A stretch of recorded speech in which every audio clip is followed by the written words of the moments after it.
Hello my dear friends, आप सभी का हमारे चैनल अनुभव टेक में बहुत बहुत स्वागत है। दोस्त आज हम बात करेंगे आपके बेसिक्स ऑफ मैकेनिकल इंजीनियरिंग के आपके पार्ट 2 में, जो आपको बेसिक्स ऑफ सिविल इंजीनियरिंग में कंस्ट्रक्शन में रहने वाला टॉपिक्स को पढ़ना है। तो उसमें आज हम बात करेंगे लाइम अर्थात चूना क्या होता है, इससे आपके सेमेस्टर एग्जाम यदि क्वेश्चंस आते हैं तो किस प्रकार से आपको चीज़ों को लिखना होगा। इसके पहले मैंने ऑलरेडी 2 वीडियोज अपलोड कर रखा है, जिसमें मैंने स्टोन अर्थात पत्थर तथा ब्रिक्स अर्थात ईंट के बारे में ऑलरेडी एक्सप्लेन कर रखा है।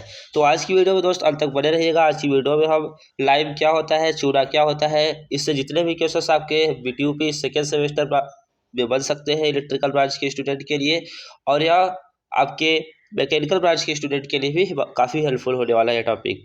तो दोस्तों बात करते हैं कि चूना क्या होता है। तो देखिए चूना क्या होता है, तो उसके लिए हम बात करते हैं कि चूना एक क्या होता है, बंधक पदार्थ होता है। दोस्तों क्या बताया, एक बंधक पदार्थ होता है, एक बॉन्डिंग सब्सटेंस होता है। क्या होता है, बॉन्डिंग सब्सटेंस होता है दोस्तों।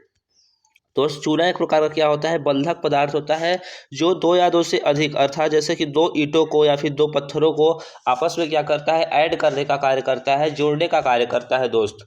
तो इस प्रकार से आप लोग लिखेंगे कि चूना एक बंधक पदार्थ है जो पत्थर तथा ईंटों को आपस में जोड़ने का कार्य करता है दोस्त।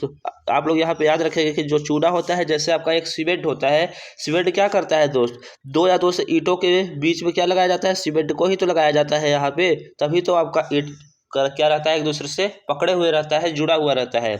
इसी प्रकार से जब यहाँ पे सीमेंट का इन्वेंशन नहीं हुआ था, सीमेंट नहीं बना था दोस्त, तो उसके पहले आपके जो बड़ी बड़ी बिल्डिंग बनी हुई है, सीमेंट जब नहीं बना हुआ था दोस्त, तो क्या बताया, बड़ी बड़ी जितने भी बिल्डिंगें बनी हुई है वो किससे बनी होती है, किससे बनी होती थी दोस्त, उसमें क्या किया जाता था, सीमेंट की जगह पर क्या प्रयोग किया जाता था, लाइम ही प्रयोग किया जाता था, चूना ही प्रयोग किया जाता था।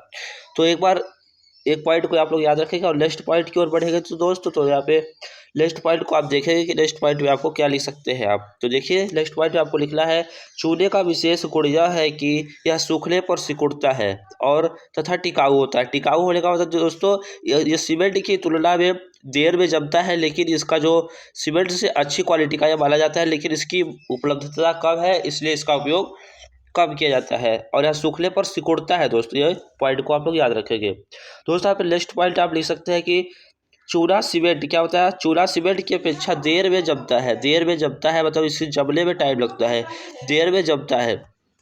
और इस अवगुण को दूर करने के लिए चूना में भी क्या करते हैं, 5 to 10% सीमेंट को मिलाकर इसके जमने का जो टाइमिंग है इसको बढ़ाया जा सकता है दोस्त। तो इस प्रकार से नेक्स्ट पॉइंट को याद रखेंगे। और जो आपका नेक्स्ट पॉइंट आप लोग लिख सकते हैं कि चूना सुगमता से सभी जगहों पर उपलब्ध होता है। देखिए अब तो चूना बहुत कम जगहों पर उपलब्ध होने लगा, लेकिन पहले आपके पूर्व के समय में काफ़ी अधिक जगहों पर क्या होता था, उपलब्ध होता था दोस्त। तो अब नेक्स्ट पॉइंट की ओर बढ़ेंगे और क्लासिफिकेशन करेंगे कि चूना कितने टाइप्स का होता है। दोस्तों बता दें, चूना आपका कुल अलग अलग बेसिस पे अलग अलग टाइप्स का होता है, लेकिन आप बात करेंगे तो यहाँ पे मेनली जो आपका होता है 3 टाइप्स का होता है। बाकी आपको क्लास ए, क्लास बी करके यहाँ पे 4-5 टाइप का चूना होता है, उसमें परसेंटेज के हिसाब से डिसाइड किया जाता है। लेकिन आप जो आपका मेनली जो आपका है वो आपका क्या है, 3 टाइप्स का है दोस्तों।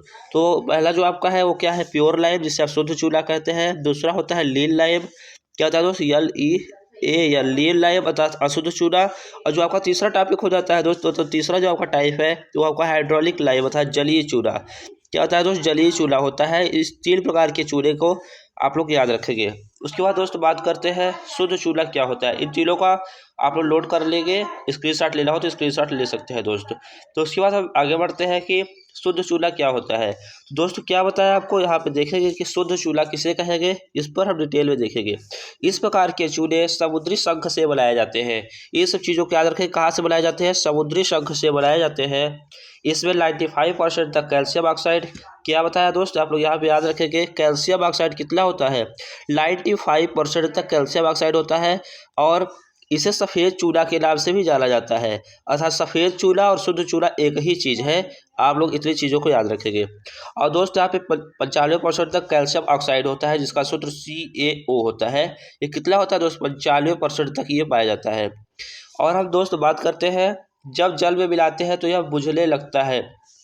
बुझने लगता है मतलब कि जब इसको जल में डाला जाता है, जैसे कंटेनर में है, पानी में डाला जाता है इस शुद्ध चूने को, तो क्या होता है, इससे वाष्प निकलता है दोस्तों। क्या निकलता है, वाष्प के रूप में हीट क्या होती है, डिसिपेट होती है। और उसके बाद यहाँ पे बात करेंगे इसके क्वालिटी के बारे में। से चीज़ों को आप लोग कॉपी पे लेकर बैठा करिए दोस्त। एक बात बता दूं कि जब भी आपको लेक्चर को अटेंड किया कीजिए तो सभी चीज़ों को नोट करते चले गए, पॉइंट वाइज लिखते चले गए, तो आपको सारी चीज़ें याद हो जाएगी। कुछ भी इसमें ज़्यादा थ्योरेटिकल चीज़ें हैं, न्यूमेरिकल कुछ भी नहीं है दोस्त।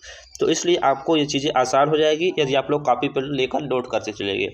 और हम बात करते हैं कि प्योर लाइव का गुण क्या क्या होता है, अर्थात प्रॉपर्टीज ऑफ प्योर लाइव क्या होता है दोस्त। प्रॉपर्टीज ऑफ प्योर लाइव को यहाँ पे बता, शुद्ध चूल्हा के कौन कौन से गुण होते हैं इसको हम यहाँ पे देखने वाले हैं।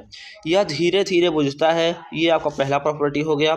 यह रंग में सफ़ेद होता है, इसे इसलिए इसे सफ़ेद चूल्हा भी कहा जाता है। पानी मिलने पर तेजी से बुझता है। ये वायुमंडल में CO2 की क्रिया से CaCO3 बनाते हैं दोस्त। इतना आपको चीज़ों को आपको याद रखना है। और हम बात करेंगे उसके बाद यहाँ पे अशुद्ध चूल्हा, जिसे उदासीन चूल्हा के नाम से भी जाना जाता है, उसके बारे में हम देखने वाले हैं। तो उसके बारे में यहाँ पे डिटेल में देखेंगे। इस चूल्हे का बंधक गुण कब होता है, जो इसका बॉन्डिंग प्रॉपर्टी होता है, मतलब कि जो आपका ये होता है, ये लाइव होता है, इसका जो बॉन्डिंग प्रॉपर्टी होता है वो किससे कम होता है, आपका जो प्योर लाइव होता है उससे कम होता है। और इसमें 30% से अधिक क्ले होता है। मतलब क्ले क्या होता है दोस्त, जो बताया नहीं था, क्ले मतलब एक प्रकार का मिट्टी ही होता है। तो 30% से अधिक, मतलब 30 से 35% तक क्या होता है, क्ले पाया जाता है। 30 से 35% तक क्या होता है दोस्त, इसमें क्ले पाया जाता है। और हम दोस्त बात करते हैं, इसका रंग मटियाला सफ़ेद होता है। मटियाला सफ़ेद होता है, यह बुझने में अधिक समय लेता है। इतनी चीज़ों को आप लोग याद रखेंगे दोस्त। यहाँ पे आप जलीय चूल्हा की ओर बात करते हैं कि जलीय चूल्हा क्या होता है। तो चलिए बढ़ते हैं, अब देखते हैं जलीय चूल्हा क्या होता है। देखिए दोस्तों, यहाँ पे देखें कि जलीय चूल्हा, इसमें क्ले तथा फेरस ऑक्साइड होता है। यह पानी के अंदर हवा की अनुपस्थिति में जम जाता है, इसलिए इसे जलीय चूल्हा के नाम से जाना जाता है। हवा की अनुपस्थिति में जम जाता है, इसलिए इसे जलीय चूल्हा कहते हैं दोस्त। अब इसकी प्रॉपर्टी की ओर बात करेंगे तो इसकी प्रॉपर्टी को यहाँ पे देखेंगे दोस्त। पानी के अंदर जम जाता है, रंगता पूर्णतः सफ़ेद नहीं होता है। जबकि आपका जो शुद्ध चूल्हा होता है दोस्त, वो क्या होता है, प्योरली आपका क्या होता है दोस्त, बात करेंगे प्योरली आपका वाइट होता है, सफ़ेद होता है। और पानी के अंदर पेस्ट बनाता है, अर्थात घुलनशील नहीं होता है। इतने चीज़ों को आप लोग याद रखेंगे। अब देखिए, हम लाइव को क्या करेंगे, क्लासीफाई करेंगे। इसका क्या करेंगे, चूल्हे का वर्गीकरण करेंगे। तो कई टाइप्स के यहाँ पे वर्गीकरण आपको देखने को मिल जाएंगे। क्लास ए है आपका, class B, class C, class D, ऐसे करके आपको कई टाइप्स के दिख जाएगा। तो चलिए देखते हैं आपको कितने टाइप्स के वे आपके लाइव होते हैं। देखिए, क्लासिफिकेशन आप लाइव करेंगे तो यहाँ पे क्लास ई तक यहाँ पे देखिए दिखाया गया है, क्लास ई तक यहाँ पर अवेलेबल है। देखिए, जो आपका उच्च जलीय चूल्हा होता है, जो का आपका क्या होता है, हाई हाइड्रोलिक लाइव होता है, वो क्या होता है, क्लास ए की कैटेगरी में आता है। क्लास बी की कैटेगरी में अर्ध जलीय चूल्हा आता है। शुद्ध जलीय चूल्हा, मतलब शुद्ध चूल्हा जो सफ़ेदी होता है, जिसे भी कहते हैं, जिसे सफ़ेद चूल्हा भी कहा जाता है, यदि वो प्योर फॉर्म है तो उसे क्लास सी के अंतर्गत रखा जाता है। इस प्रकार से आप लोग नोट कर लेंगे सारी चीज़ों को, तो आप लोगों के लिए ही हेल्पफुल होगा। क्लास डी में क्या आता है, मैग्नीशियम चूल्हा, दीवारों पर सफ़ेदी व प्लास्टर है तो क्या किया जाता है, दीवारों पर जब आप लोग देखेंगे कि वाइट सीमेंट की जो पुताई की जाती है आपकी दीवारों पर, जब आपका प्लास्टर हो जाता है उसके बाद ठीक बाद आपको वाइट सीमेंट लगाना होता है, तो क्या होता है, क्लास डी का ही आपका लाइव होता है। कोई पूछता है कि किस टाइप का लाइव है, तो क्या बताएगा आप लोग, क्लास डी टाइप का है, जिसको दीवारों में सफ़ेदी है तो क्या किया जाता है, प्रयोग किया जाता है। क्लास ए में का प्रयोग कहाँ पे होता है, कंकड़ चूल्हा, चिनाई मसाला व कंक्रीट के रूप में होता है। इस प्रकार से याद रखें। चूल्हे का उत्पादन कैसे होता है, अर्थात मैन्युफैक्चरिंग कैसे होता है, चूल्हा बनाया कैसे जाता है दोस्तों, बनाया कैसे जाता है, ये सब चीज़ों पे हम बात करेंगे। देखिए, शुद्ध चूल्हे को चूल्हे पत्थर में क्या होता है, शुद्ध चूल्हे पत्थर को जलाने पर प्राप्त होता है।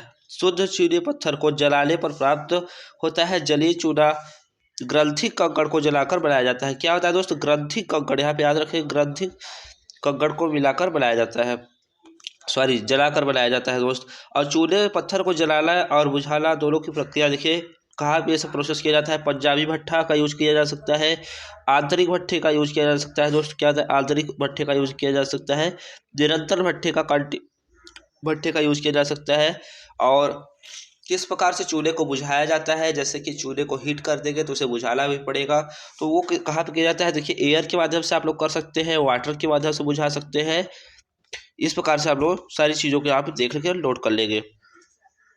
और हम बात करते हैं चूने का उपयोग कहाँ पे होता है, ये भी पूछ सकते हैं कि चूने का आप एप्लीकेशन बताइए था, चूने का उपयोग कहाँ कहाँ पे होता है हमारे जीवन में। तो देखिए दीवारों की सफ़ेदी करने के लिए प्रायः चूने का यूज़ किया जाता है। तो दोस्तों पॉइंट को आप लोग याद रखेंगे। और चूने का उपयोग कहाँ पे होता है, सीमेंट बनाने में। देखिए दोस्तों जो सीमेंट बनाने में यूज़ किया जाता है दोस्तों, यहाँ पे याद रखेंगे सीमेंट बनाने में चूने का सबसे अधिक उपयोग होता है, क्योंकि जो बॉन्डिंग प्रॉपर्टी होती है इसमें चूने से भी, सीमेंट से भी अच्छा बॉन्डिंग प्रॉपर्टी इसमें पाई जाती है।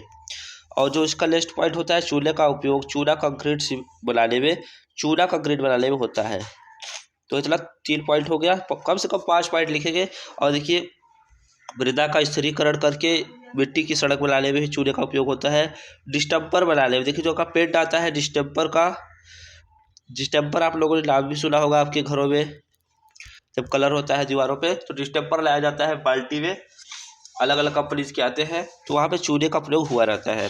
तो इस प्रकार से सारी चीज़ों को आप लोग याद रखेंगे। उसके बाद जो दोस्तों ये वीडियो यहाँ पे समाप्त होता है। उसके बाद यहाँ पे अगला टॉपिक जो आपका अगला वीडियो आने वाला है सीमेंट पे डिटेल में डिस्कस करने वाला हूँ। सीमेंट से भी आपके 5 नंबर के क्वेश्चन आते हैं, तो वीडियो अपलोड होने वाला है, जल्द ही आपको देख लेना होगा। इस वीडियो से आपको 5 मार्क्स मिल सकते हैं, तो आप लोग इन सब चीज़ों को नोट कर लेंगे दोस्त। तो थैंक्स फॉर वॉचिंग, मिलते हैं नेक्स्ट वीडियो में, तब तक के लिए जय हिंद।